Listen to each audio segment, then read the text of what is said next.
Hello everyone, my name is Joanny and welcome to Love Qualified. I am a physician associate working in the UK in primary care, and I'm also an author. And in today's video I thought I would just come on here and just talk a little bit about the physician associate national exams, which I know a lot of PA students who have finished their second year now are preparing for. I thought I would just talk a bit about my experience prepping for the PA national exams, and I thought I'll share some tips, and I hope that these tips will help you. So if you want to just have a bit more tips and encouragement as you gear up for your exam, then keep watching this video.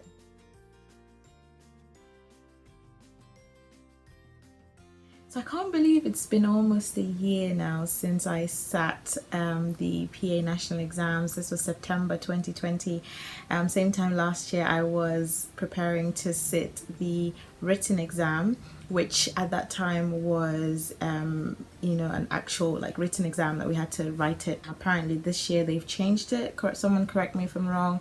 I think this year it's going to be online. I think things have changed a little bit. If you have passed your uni exams and you've registered for the nationals, congratulations. You have finished the PA course. Now you have the final hurdle.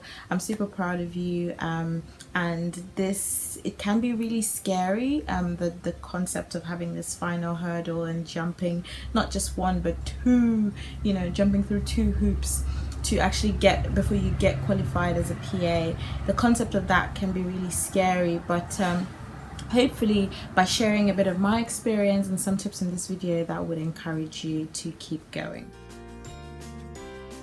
Again, these tips are based on my experience. They might not work for you. I'm just trying to add on to the wealth of information that is out there, so please take these tips with a pinch of salt. The thing about the PA, this written exam is that it's the first one, soon after you've finished your uni exams, and so I think it's good because things are still fresh in your mind. And so even though I had finished my uni final exams and the OSCE, I still was in exam mode. My brain hadn't turned off. So as soon as I finished my final uni exams, I kept on doing practicing past medicine. Those few weeks that we had from my final uni exams to the actual written exam for the nationals, I tried to cover any gaps in my knowledge. So if there was any systems that I hadn't covered entirely, so things like ear, nose and throat and ophthalmology and some little systems that sometimes I just didn't have the chance to touch, I just tried to just refresh my memory of some of the conditions. I tended to focus a lot more on the 1A and 1B conditions, and I skimmed through the 2A and 2B conditions just because I had to prioritize. Past medicine was what I used mainly. I know that there's loads of other question banks, different different websites out there. I know I've been hearing a lot of new ones coming now. It is really up to you which one you want to use. I can't really say which one is the best. I can say the one that I use that worked for me. You might hate past medicine, that's okay. Use whatever works for you, but whatever it is that you use, I don't think it matters. I think what matters is that you keep practicing and you keep training your brain and you keep engaging in these questions. The thing I liked about past medicine is the fact that their questions, some of them were straightforward, but some of them were two steps. It literally needed you to think. And the scores I was getting at the beginning were literally abysmal. I was so discouraged using past medicine in the first year because the scores were so low and we hadn't finished learning the whole content anyway. So I kind of parked past medicine to the side, and throughout my first year of PA school I only used, I think, Geeky Quiz, because on Geeky Quiz you could actually choose the systems that you wanted to get questions for. So we chose, I strategically chose systems that we had been taught, so that I could answer questions only in the systems that I knew. I mean, you can choose on past medicine, but I just found the questions in past medicine a little bit harder, so I just parked that. after first year, I think I'm going to leave a playlist down below to my PA school vlogs, but in my I think during over the Christmas holidays in second year, I tried to go through, like, finish the whole matrix and write down all the systems, all my notes. And then from then on, once I finished those, I was just going through, you know, all the systems, all my notes as many times as possible, all the systems, all the conditions, going through my notes. I had like little posters that I made, I had flashcards, I had loads of things that could help me you know, retain with this information, because I'm the kind of person that I need to go over stuff, like information, over and over and over and over again before it sticks. Throughout second year, as I was going on placement and doing all these things, I would make sure that I, you know, over the weekends or so, I would try and look through these notes and then try and remind myself of these conditions, and then I would answer questions on past medicine. So I started using past medicine a lot in second year. I got a subscription for 1 year. I think I paid £20, I can't remember. So I tried to answer a mix of questions, the anatomy and physiology, but also you know, the pharmacology questions as well, and the clinical questions, clinical scenarios. I think those were really good. Whenever I failed a question, I always read the explanation, and that really helped me. So it wasn't so much about getting the question right, it was more about how they got to that answer, like linking the clinical scenario, what exactly the question was asking. So that was what really helped me to learn from that experience. So although my scores weren't, again, you know, too high, but it wasn't as terrible as what I was getting in first year. That wasn't what I was focusing on. I was focusing more on the learning process, making sure that I actually take something from the questions that I was not getting right. I would actually make sure that I understood why I failed that question, and, you know, learn from that experience before moving on.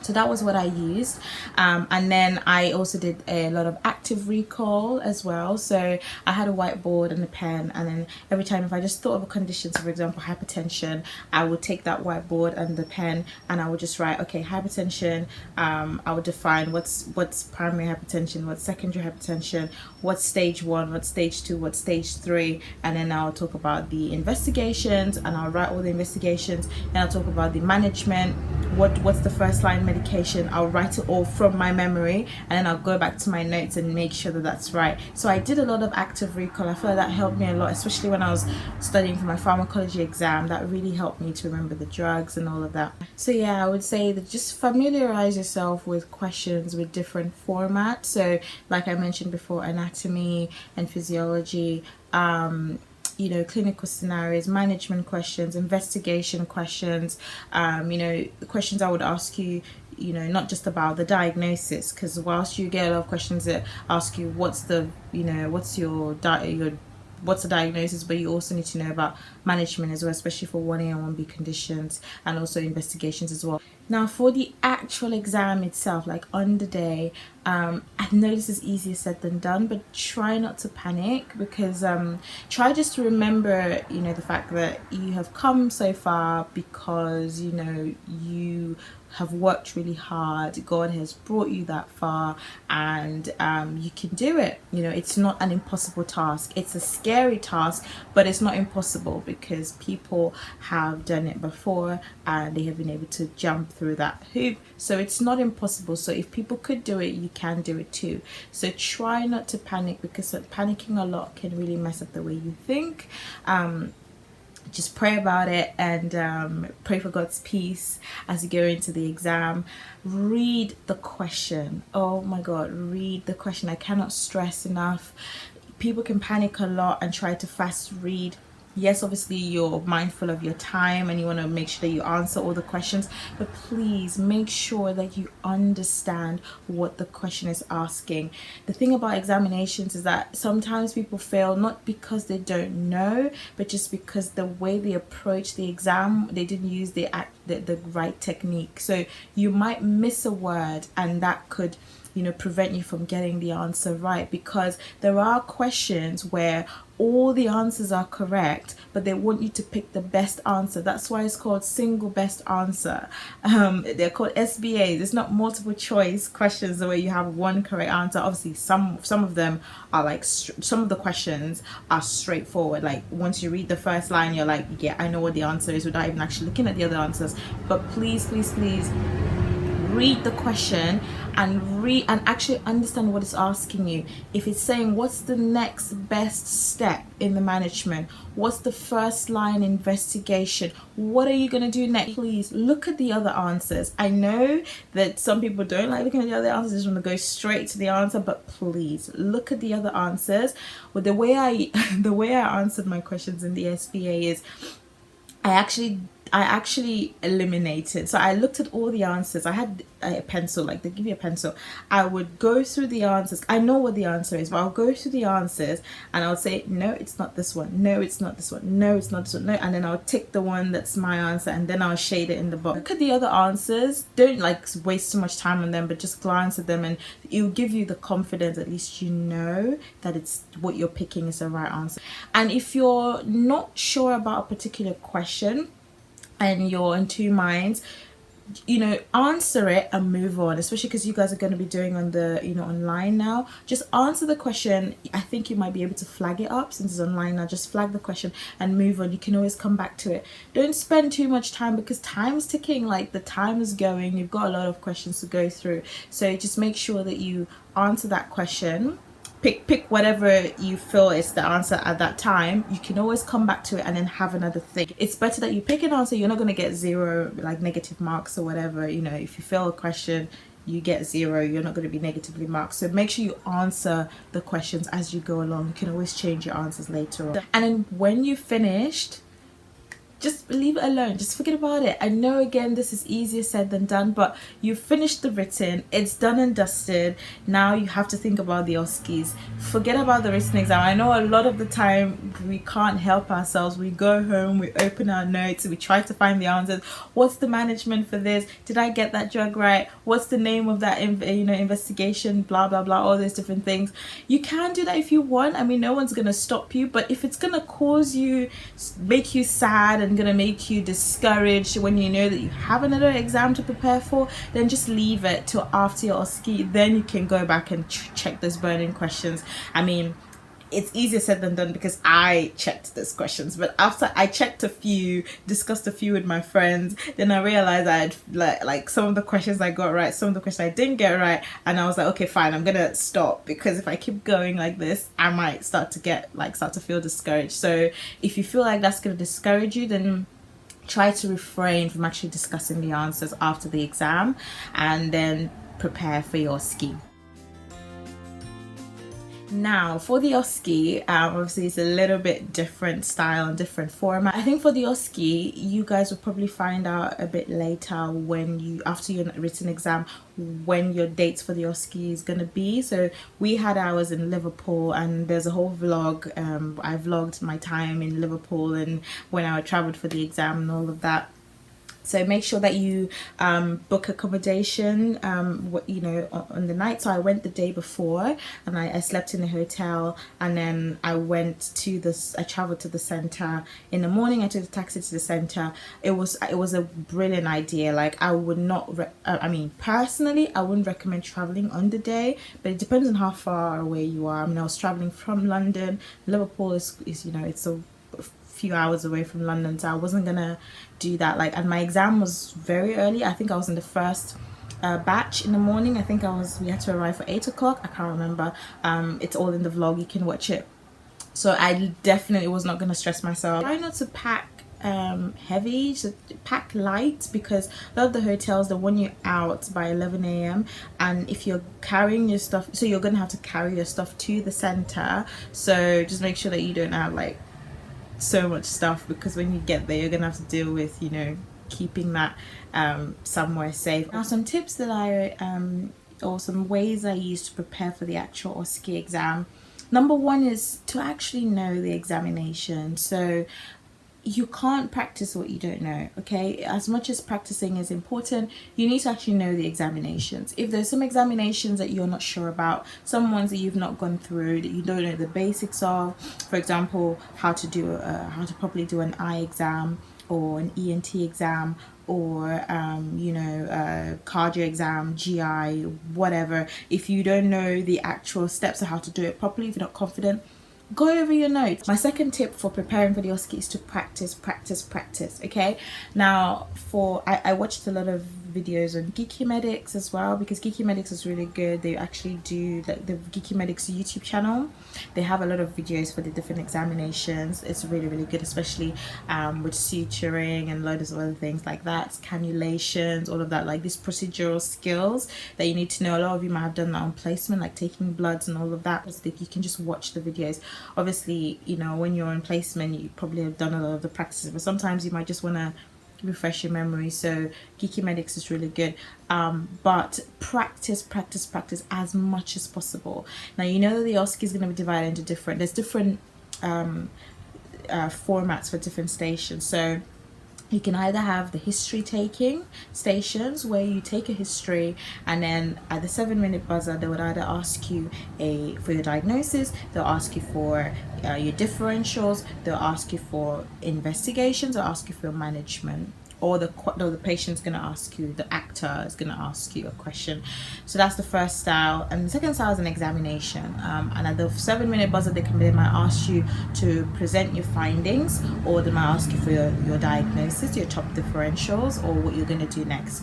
Then you have the mixed stations. So you have the stations where they're going to ask you to take a focus history and then do an examination, or take a focus history, do an examination, and explain the management. So there's a mix of both. So with those ones, you need to know exactly how to be precise. You need to practice how to be precise. And then the last style of the format of stations is explanation and planning. So things like smoking cessation, or weight loss, or initiating a medication, or explaining an investigation, or explaining blood test results, or explaining results of, like, say for example, a chest x-ray showing something, breaking bad news, all those little things. So you need to be able to know what kind of station you're going into to prepare yourself, and you would be able to tell by reading the question outside. The way I did with my friends, we practiced on Teams, Microsoft Teams. We did it every day for like 2 weeks leading up to the exam. We would take turns, we would take scenarios, we used the OSCE mark schemes book, and then we'd take scenarios from there, and we would time each other, and then the one person would be marking as we're going through, telling us what we did wrong and what we didn't do right, and different things like that. And so we timed ourselves. Time yourself and treat it like the actual OSCE. If you don't have anyone to practice with your teddy bear at home. Practice with your, just do it yourself. Even if you're on your own, do it on your own, and time yourself, so that and then go back and see what you did wrong and the things you missed out, because I feel like that would really help you. Because with OSCEs, that's literally the best way that you can prepare for the exams, to actually do it than just watching or just reading about it. Now obviously when you get there for the exam, make sure that you get there early enough, because obviously there's a few things. You want to make sure that you're calm. You don't want to get there late. Please don't get there late, because you really need to sit down. They're going to go through a few things with you guys in terms of how the OSCE is going to go. You don't want to miss all of that. You want to make sure that you get all the information, and then about how things are going to work and stuff like that. So you want to make sure you're there from the beginning, and also that you familiarize yourself with the environment. Breathe, take nice deep breaths in and out, and you'd see it will help you calm down. It helped me calm down anyway, but you can try that. When the OSCE actually starts, they give you 2 minutes to read the question. Make sure that you actually, again, just like the written, read the question and know exactly what the station is asking you to do. You use those 2 minutes very wisely. What I did was, I used to, for example, explanation and planning stations that we had, or any station really, history taking station, I would write down my top three differentials, and then I'll write down the questions I need to ask. just quickly just writing them down, and then just forming a structure in my head, so that when you go in, you need to have a plan. You need to have a plan. You can't just go in and just start rambling and babbling and shooting random questions. You need to have a plan when you go in. Have a structure in your head of how you're going to tackle that station before you go in, so that when you go in, you're going to know what exactly you're going to do. When you're inside, if you forget the question, you can always look at it again. If you need like time to pause, and if you feel like you're forgetting something, just say that, you know, just excuse it for yourself and say, sorry, just give me a minute to think. And you can pause, have a think, and then continue. No one's going to take marks away from you for doing that. Okay, it's better to, you know, take like 30 seconds and rethink and start again, than to ramble and then not get the information, the vital information you're supposed to get out of the patient. Because these are actors, you know. If you ask the right questions, they will tell you the answers. They're not like real life patients who, when you ask questions like, do you have pain, and they're like, well, nah, they're not like that. They will tell you yes, they will tell you no. You just need to ask the right questions and they will tell you the answers. Okay, do Socrates, you know, site onset, character, radiation, associated symptoms, time frame, severity for pain, you know, shortness of breath, all of that. Have a structure in your head when you go in. Ask your red flags. Please ask your red flags. Always think to yourself, what would kill this patient first? I need to make sure it's not that, and be confident that it's not that before I move on to everything else. You need to be a safe clinician. The examiners are trying to ensure that you're going to be a safe PA, and so they want to see that in the questions that you're asking. You might be thinking it in your head, but they also want you to verbalize it. So you need to verbalize your thoughts. Okay, just don't just think something and assume. Don't make assumptions. Ask the questions directly, because the examiner needs to see what you're thinking of, you know, the differentials that you're having in your head. The examiner needs to see that. That's what's going to give you marks. That's what's going to make them have confidence in the fact that you can be a safe PA. When you finish one station, forget about that station, you know, just move on to the next. The station's gone. Even if you think it didn't go well, forget about it. Just leave it alone. Move on to the next one. Even if you've done so badly that you failed that station, you can fail up to, I mean, if you're having 14 stations, I think you can fail up to 3 or 4. I can't remember now. Things might go wrong on the day and things might not go as perfect, but just forget about it and just move on. That's the thing about OSCE, you can redeem yourself. There's always a chance to redeem yourself in the next station and do that. I always tried not to look at the examiner whenever I walked in, because I felt like looking at them distracted me, so I just treated it like it was just me and the patient in the room. So yeah, I just didn't want to. I didn't even look at the faces. I just tried to, you know, say to myself, there's no one sitting there, no one's marking me, nothing. I'm just going to focus on this patient. For the procedural skills, obviously, you know, make sure that you know like catheterization, suturing, taking bloods, cannulation, all those different things. Again, try to be calm. If you mess up, start again and start it, because I think we had a procedural skill during my OSCE last year, and I kept messing up and I had to like take it out, and I had to, you know, stop the procedure and then start again. And then by the third time when I was doing it, the examiner was like, okay, that's fine, you don't need to start again. I understand you're gonna do this, so I understand that. Proceed, tell me what you're gonna do next. so yeah, no, you can actually stop and you can start again if things aren't going perfectly. So, and of course, after the OSCE, try to forget about it. You know, you've got like, what, depending on when you have your exam, a couple of weeks to 4 weeks. I think I had a month to just stay at home. I had the whole month of October to just stay at home and not do anything whilst I waited for my results. You know, enjoy that time, enjoy it, because once you qualify, I don't know when if you guys already have job offers and stuff like that, you know, the job offers will be waiting for you depending on when you're starting. You're gonna jump into working life, and you know, it's gonna be straight on, and you know, you're not gonna get this time back. So just try and forget about it. Spend time with your friends and family and just celebrate finishing. You know, it's been a grueling 2 years. You've worked so hard and you've gotten so far. Celebrate it, celebrate your achievements, and hope and pray, you know, that the last hurdle would have been successful and then you can finally qualify as a PA.